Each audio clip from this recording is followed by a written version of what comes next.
di episode kamari. Salah sahiji syarat lamun Mbah Jumantah hayang beunghar cenah kudu kawin jeung salah saurang anak Prabu Gandawisesa anu tilu, nyaeta Putri Gandasih, Putri Gandalara atawa Putri Gandamanik. Tapi lamun tilu putri eta teu aya nu bogoh ka Mbah Jumantah, berarti Mbah Jumantah anu hayang beunghar teh gagal. Malah Mbah Jumantah moal bisa balik deui ka alam manusia, bakal digawekeun di alam siluman sakumaha munding anu sok digarawekeun di alam manusia. Sedangkan Putri Gandasih sakumaha carita kamari geus nolak sapajodogan ka Mbah Jumantah lantaran Mbah Jumantahna teu kuat nahan hitu teh. Jadi Putri Gandasih ngarasa dibekok, amanehna ambek. Mangga urang teraskeun tapi aya sakedik anu diulang.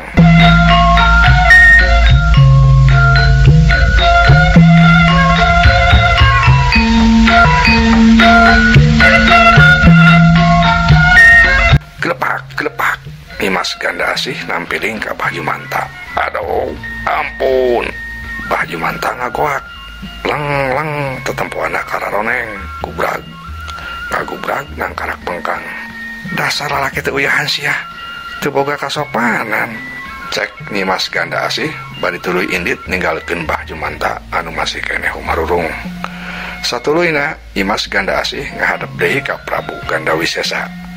Ari Mbah Jumantah nguniang hudang deui tuluy diuk bari nyekelan pipina anu karasa panas kurut ditampiling ku Nimas Gandasih teh.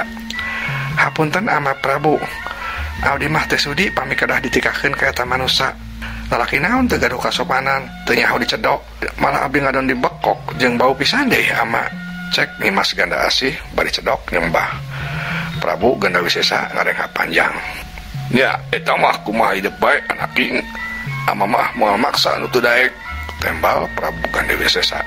Hatur nuhun ama Prabu, pami kitu ayeuna abdi undur. Cek Nimas Gandasih bari cedok nyembah deui. Ya, jika itu Nimas. Cek Prabu Gandawisesa. Cedok Nimas Gandasih nyembah deui. Satuluyna nangtung indit ninggalkeun eta rohangan.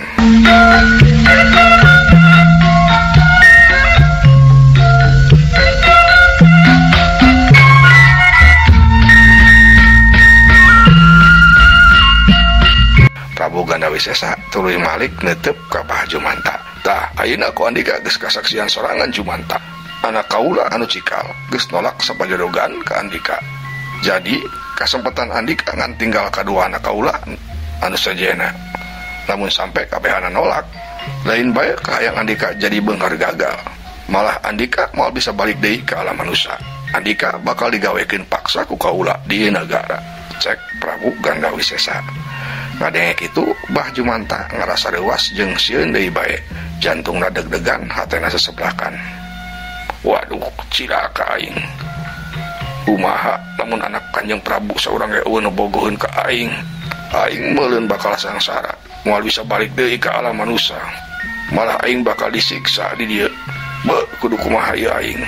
Dan kitu mah bujur aing tuh da. Aduh, ngadon hitut sagala. Gerentes Mbah Jumantah bingung.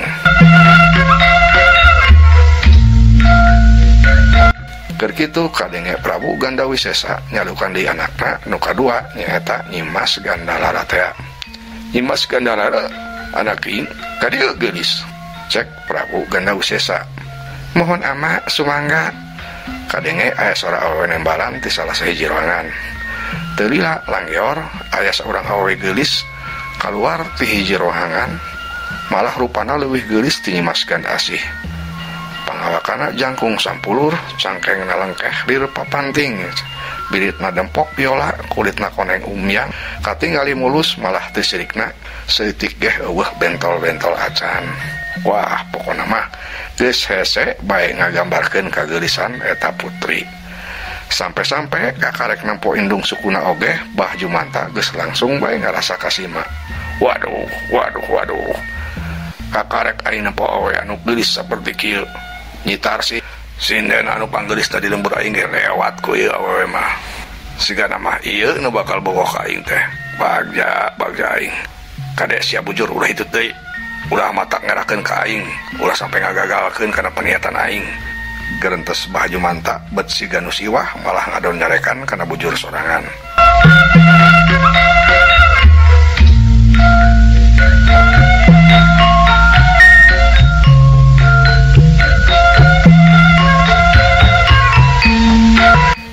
Nyimas Gandalara harita geus diuk ngadep ka Prabu Gandawisesa. Bade aya pikir saya naon Kanjeng Ama? Tanya Nyimas Gandalara. Kieu Nyimas. Tuh tukangin hidup aya saurang manusia. Sugan cocok keur jodoh hidup. Lamun hidup ngarasa bogoh, ku ama bakal dikawinkeun ayeuna keneh. Jigeur taksir ku Nyimas. Cek Prabu Gandawisesa omonganna sarua jeung ka Nyimas Ganda Asih lanceukna. Nyimas Gandalara katempo meuni marah mae, cedok manehna nyembah. Hatur nuhun pisan Ama. Ku abdi bade tinggalan heula, sesuganan bae cocokan hate abdi. Tembal Nyimas Gandalara.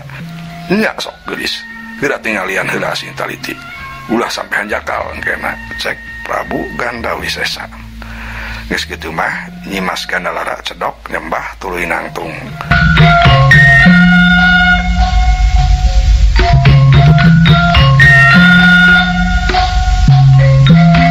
Saterusna Nyimas Gandalara malik ka tukang mencerong seukeut ka Bahju Manta anu keur diuk sila. Diteuteup ti mulai sirah nepi kana sukuna. Atuh Bahju Manta meuni teu puguh rarasaan lantaran cek pangrasana mah Bahju Manta teh diteuteup ku hiji awe anu geulis pisan. Saha ngaran anjeun? Tanya Nyimas Gandalara. Semohun, nami abdi Punjung Manta nun. Tembal Bahju Manta. Sabaraha umur anjeun? Tanya Nyimas Gandalara deui meuni tulaten. Semohun, kinten-kinten 54 tahun nun. Tembal Bahju Manta. Kumaha cek tetempuan anjeun kana kaayaan kaula? Nyimas Gandalara masih keneh nanya. Maksudna kumaha kaula nun putri? Sim abdi kira ngatos. Tembal Bahju Manta. Can ngartieun naon maksudna pertanyaan Nyimas Gandalara. Maksudna kuring geulis tante cek tetempuan anjeun. Nyimas Gandalara ngajelaskeun pertanyaanna. Semohun tangtos pisan salira geulis. Salira istri panggelis-gelisna kawanti-wanti endah kabina-bina taya bandinganana. Tembal Bahju Manta.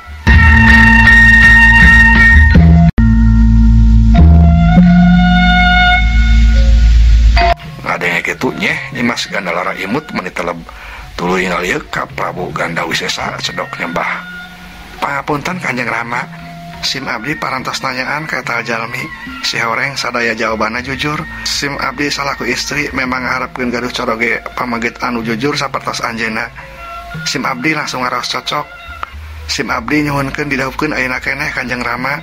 Cek Nyimas Gandalara. Ngadenge kitu Bahju Manta meuni bungah ka cida hatena anu tadi keketegan ayeuna mah maradak ngagebrai caang. Malah geus kabayangkeun bae ku Bahju Manta ke lamun geus dikawinkeun mahena bakal ngagalentoran Nyimas Gandalara anu katempo kumaha mah hiji awewe anu geulis ka cida. Sadian ti kitu manehna lamun balik ka alam manusia bakal jadi jalma anu beunghar. Kitu cek pikiran Bahju Manta harita. Ari ama mah satuju bae Nyimas. Malah bungah pisan lamun hidup hayang dikawinkeun ayeuna keneh ge. Ngan ama nanya sakali deui, naha hidup moal hanjakal? Tanya Prabu Gandawisesa hayang ngayakinkeun heula. Moal ama, sim abdi moal hanjakal. Hate abdi tos cocok pisan ka anjeunna. Tembal Nyimas Gandalara meuni tegas. Bahju Manta beuki bungah pisan. Bagja, aing bener-bener bagja. Bakal boga pamajikan geulis. Ya, padu diteuing masih siluban ge. Nu penting geulis cek aing. Salian ti eta aing bakal beunghar ongkoh bagja. Gerentes Bahju Manta. Nya, lamun Nyimas geus ngarasa cocok pisan mah, ayeuna keneh ku ama rek dikawinkeun. Sok Nyimas geura calik di ditu ngarendeng jeung si Jumantana. Cek Prabu Gandawisesa. Sumangga ama. Tembal Nyimas Gandalara. Bade terus mahena nyampeurkeun ka Bahju Manta tuluy brek diuk pinggirina. Jumanta, bagja Andika. Lantaran salah seorang anak kaula ayeuna daek dikawinkeun jeung Andika. Ayeuna ku kaula rek dikawinkeun ayeuna keneh. Ngan seperti biasa ada ti dieu, calon panganten awewe sameme didahupkeun kudu ngalakukeun heula huap lingkung. Nah, Andika geus siap Jumanta? Prabu Gandawisesa nanya heula ka Bahju Manta. Semohun. Sim abdi tos siap pisan kaula nun, malah mah tos teu sabar. Tembal Bahju Manta. Syukur. Cek Prabu Gandawisesa.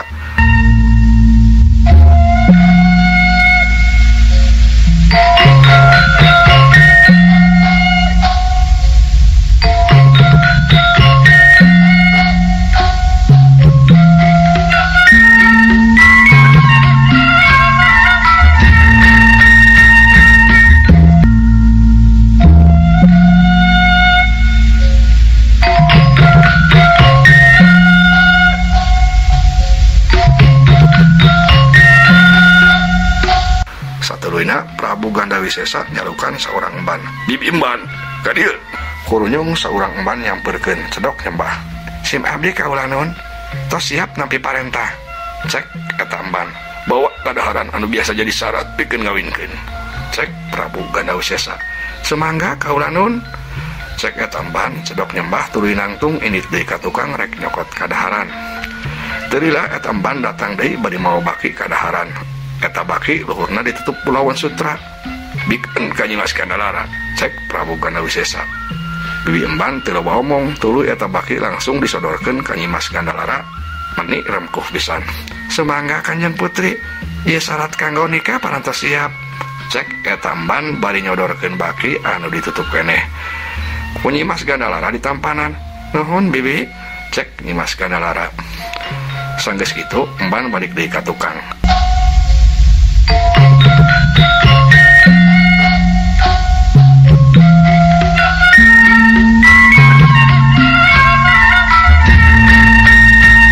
Ayeuna sama Himas jeung si Jumanta ngucapkeun ikrar kawin saperti adat di kerajaan urang.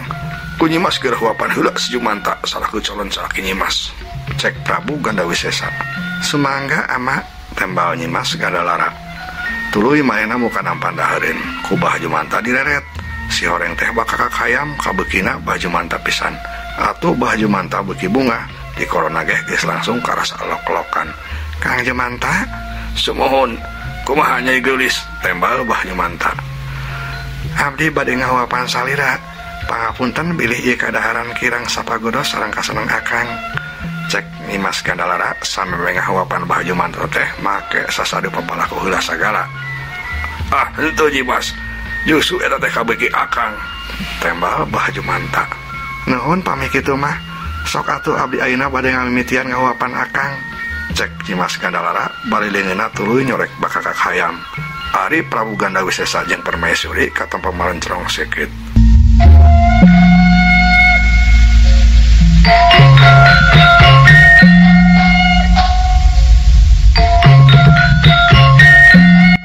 Saturuyna Nyi Mas Gandalara katempo mimiti ngahuapan Bah Jumanta. Setik-setik bakakak hayam disodorkeun kana sungut Bah Jumanta. Ku Bah Jumanta langsung didahar cacamuilan menik nikmatin pisan. Nyi Mas Gandalara bungaheun pisan. Pangrasana mah katarimakeun ku Bah Jumanta. Atuh ngahuapan teh beuki cepet. Can geh dahareun anu dina sungut Bah Jumanta katelan geus disodoran deui ku Nyi Mas Gandalara. Atuh Bah Jumanta jadi riweuh, malah tungtung nama jadi kaselek. Tatempo panana meniburi albeun colik. Nyi Mas Gandalara ngarti karunyaeun. Kot nyokot deui sagelas tuluy disodorkeun ka Bah Jumanta. Tapi sial kala asup teh kana irung Bah Jumanta. Atuh Bah Jumanta bersin sebrot kadaharan tina sungut Bah Jumanta malah nyebrot kana beungeut Nyi Mas Gandalara. Atuh beungeut Nyi Mas Gandalara gugolopot ku dahareun tina sungut Bah Jumanta. Bah Jumanta reuas maksudna rek ngomong minta ngampura.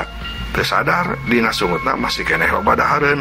Atuh dahareun tina sungut Bah Jumanta teh nyebrot deui wae kana beungeut Nyi Mas Gandalara.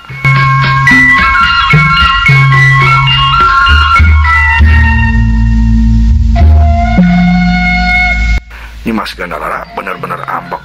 Sapada harita rasa bogolna jadi leungit malah malik jadi cua. Saking ambekna piring dahareun anu keur dicepengna langsung dibawukeun ka Bah Jumanta. Celebet. Aduh, cek Bah Jumanta ngagoak. Celebet, celebet. Keur kitu malah ditonjok deui. Bah Jumanta beuki ngagoak deui tarik. Dasar lalaki teu bawa kasopanan sia. Teu sudi aing jadi bawa panjikana ge. Cek Nyi Mas Gandalara nangtung tuluy indit. Ari Bah Jumanta katempo nangkarak bengkang. Nempok kejadian kitu Prabu Gandawisesa jeung Permaisuri moni gogodeg. Sedangkeun Bah Jumanta kadenge humarurung pipina ngarasa panas. Hudang sia Jumanta. Duh gara-gara sia anak aing nu kadua jadi ambek. Sia ayeuna ngan boga kesempatan sakali deui. Lamun anak aing nu bungsu tetep nolak ka sia, tan wande sia moal bisa balik deui ke alam manusia. Cek Prabu Gandawisesa. Kadenge ngomongna meni ambek.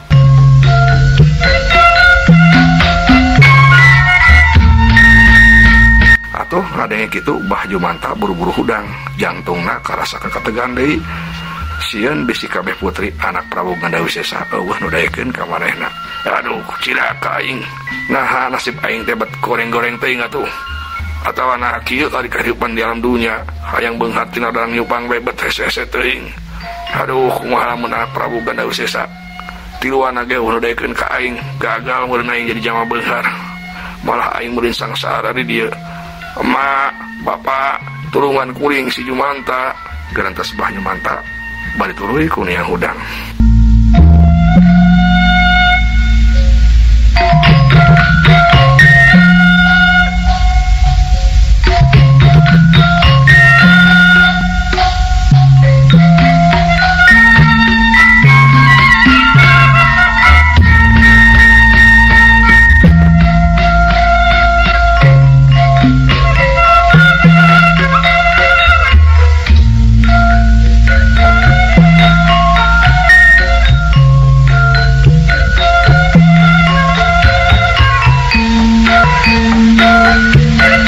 Prabu Ganda Wisesa kadenge ngagerwan anak nu katiluna nyimaskeun manik ka dieu geulis. Kah mangga ama kadenge sadaya nu nembalan teu lila kurunyung aya saurang awewe kaluar di hiji ruangan ngan ieu mah beda jeung putri Ganda Asih atawa Ganda Lala. Ieu awewe katempona jangkung badag lumpangna rada cingkud lantaran suku nu kencana gede ade nu katuhuna leutik. Eta awewe terus leumpang nyampeurkeun ka Prabu Ganda Wisesa jeung Permaisuri. Katampo leumpang nagela launan siga nu berat. Barang rupa eta awewe katampo ku Bah Jumanta meuni molongo, matana bolotot kaget. Eta awewe teu puguh rupa, irungna pongek, tapi liang irungna mah gede. Matana ngan hiji, gado ngambay, ari seuli duanana rebing bet siga bae ceuli munding. Waduh, apes aribu apes atuh aing ka ari kieu mah. Mangkara aing kudu kawin kanu kitu. Aduh. Tapi lamun teu daek aing beureun moal bisa balik jeung bakal sangsara. Nasib meniuh pilihan pisan. Gerentos Bah Jumanta. Ngan hanjakal waktosna saep insyaallah dilajang dina episode sareng. Assalamualaikum warahmatullahi wabarakatuh.